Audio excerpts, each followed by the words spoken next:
আসসালামু আলাইকুম সবাইকে। আমি ইমরান কোড স্পেস ইউটিউব চ্যানেলে আপনাদের সবাইকে স্বাগতম। আজকে আমরা দেখব কিভাবে আমাদের ভিজুয়াল স্টুডিও কোডের মধ্যে জুপিটার নোটবুক আমরা ইউজ করতে পারি।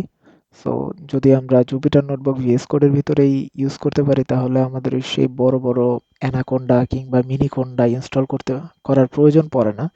সো দেখি সেটা কিভাবে ইউজ করা যায়। সো আপনারা যারা অলরেডি আমার আগের ভিডিওগুলো দেখেছেন কিভাবে আমরা ভিজুয়াল স্টুডিও কোড ইনস্টল করি, কিভাবে পাইথন ইনস্টল করি এবং পাইথনের ভিতরে কিভাবে একটা ভার্চুয়াল এনভায়রনমেন্ট ক্রিয়েট করি সেগুলো আমাদের প্রিভিয়াস ভিডিওতে অলরেডি দেওয়া আছে। সো আমি আজকে খুব ডিটেলসে যাব না সেটার জন্য। সো জাস্ট আমরা একটা নতুন ফোল্ডার ক্রিয়েট করে নিই। ডেস্কটপের মধ্যে আমি একটা নতুন ফোল্ডার ক্রিয়েট করি মাই প্রজেক্ট নিয়ে, এবং এটা যদি আমি ওপেন করে ফেলি একদম নতুন, সো এর মধ্যে আমি একটা ভার্চুয়াল এনভায়রনমেন্ট ক্রিয়েট করব। সো ভার্চুয়াল এনভায়রনমেন্ট ক্রিয়েট করার জন্য আমাকে এই টার্মিনালে এসে লিখতে হবে পাইথন -m venv দিয়ে আমার ভার্চুয়াল এনভায়রনমেন্টের ফোল্ডারের নামটা দিতে হবে। সো আমি এখানে যদি আমি মাই venv দেই, সো আমাদের একটা ভার্চুয়াল এনভায়রনমেন্ট সেখানে ক্রিয়েট হয়ে যাবে। ভার্চুয়াল এনভায়রনমেন্ট ক্রিয়েট করার পর আমাদের সেটা অ্যাক্টিভেট করে নিতে হবে। সো অ্যাক্টিভেট করার জন্য আমাদের যেটা করতে হবে, সোর্স, আমাদের ফোল্ডারের নাম হলো myvenv স্ল্যাশ, এর ভেতরে বিন নামের একটা ফোল্ডার আছে এবং তার ভিতরে আমাদের অ্যাক্টিভেট ফাংশনটা আছে, বিন অ্যাক্টিভেট। যদি এটা লিখে এন্টার দিই তাহলে আমরা ভার্চুয়াল এনভায়রনমেন্টে চলে যাব।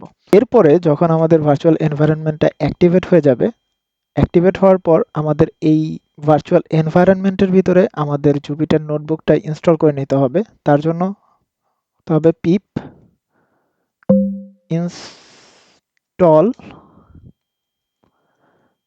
Notebook IPY kernel. সো আমাদের নোটবুক এবং পাইথনের যে কার্নেল আছে সেটা ইনস্টল করে নিতে হবে। সো এখন সেটা ইনস্টল করে নিচ্ছে। সো আমাদের ইনস্টলেশন কমপ্লিট হয়ে গেছে। এখন আমাদের আরেকটা জিনিস দেখতে হবে, যারা আমার আগের ভিডিও দেখেছেন কিভাবে ভিজুয়াল স্টুডিও কোড ইনস্টল করতে হয়, কিভাবে ভিজুয়াল স্টুডিওর বিভিন্ন এক্সটেনশন ইনস্টল করে নিতে হয়, সেখানে আমরা অলরেডি পাইথনের এই এই এক্সটেনশনটা এবং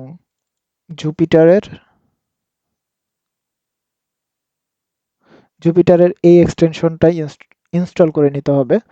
সো আপনাদের যাদের করা নাই তারা করে নিতে পারেন।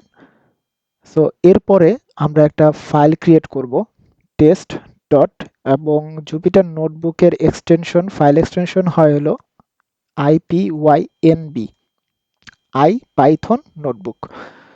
এটা যদি দেন তাহলে অলরেডি দেখেন আমাদের এখানে লোগো চলে এসেছে নোটবুকের, এবং এইখানে generate code, markdown, run all সব কিছুই আছে, just like how you use in Anaconda or Miniconda, অথবা যদি আপনারা কেউ কোলেব ইউজ করে থাকেন কোলেবেও ঠিক এরকমই থাকে।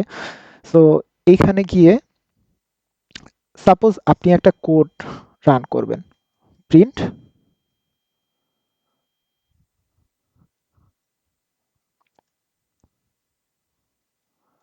Hello world. সো এখন এটা আপনি রান করবেন কিভাবে? রান করতে হলে ওর একটা কার্নেল প্রয়োজন হয়। সো এই কার্নেলের জন্য আপনার এইখানে একটা অপশন আছে সিলেক্ট কার্নেল। আপনার কম্পিউটারে মাল্টিপল কার্নেল থাকতে পারে। সো সিলেক্ট কার্নেলে গিয়ে পাইথন এনভায়রনমেন্টে যাবেন এবং এর মধ্যে আপনার এই ফোল্ডারের ভিতরে যেই এনভায়রনমেন্টটা অলরেডি ক্রিয়েট করা থাকে সেইটা মার্ক করা থাকে যে স্টার দিয়ে।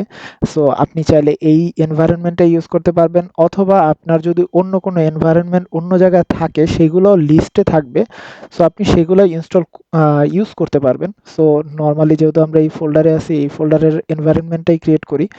এই এই নামটা আপনি চাইলে পরবর্তীতে চেঞ্জও করতে পারবেন। সো মাই এনভায়রনমেন্ট জাস্ট ফোল্ডারের নাম অনুযায়ী এখানে দেওয়া আছে, এখানে ক্লিক করবেন এবং এখানে মাই এনভায়রনমেন্ট চলে আসলো এবং এটা পাইথন 3.11.9 এই ভার্সনটা ইউজ করতেছে। সো এখন যদি আপনি প্রিন্ট হ্যালো ওয়ার্ল্ড দেন এবং এন্টার দেন, তাহলে সুন্দর আমাদের আউটপুট চলে আসলো। সো এইখানে আপনি চাইলে মার্কডাউনও করে রাখতে পারবেন। সাপোজ উপরে যদি আমি মার্কডাউন করি, ফর এক্সাম্পল একটা হ্যাশ দিই, this is simple printing. So এভাবে আপনি মার্কডাউনও করে রাখতে পারবেন। এবং আপনি যদি সবগুলো আউটপুট, ফর এক্সাম্পল আপনার কাছে মাল্টিপল সেল থাকে, হ্যালো ইমরান, সো আরেকটা ফাইল আসলো। সো আপনি যদি চান সবকিছু নতুন করে রিস্টার্ট দিবেন, জাস্ট ক্লিয়ার অল আউটপুট দিলে আপনার সবগুলো আউটপুট চলে যাবে এবং সবগুলা দেখেন মার্ক নাম্বারিংটাও চলে গেছে।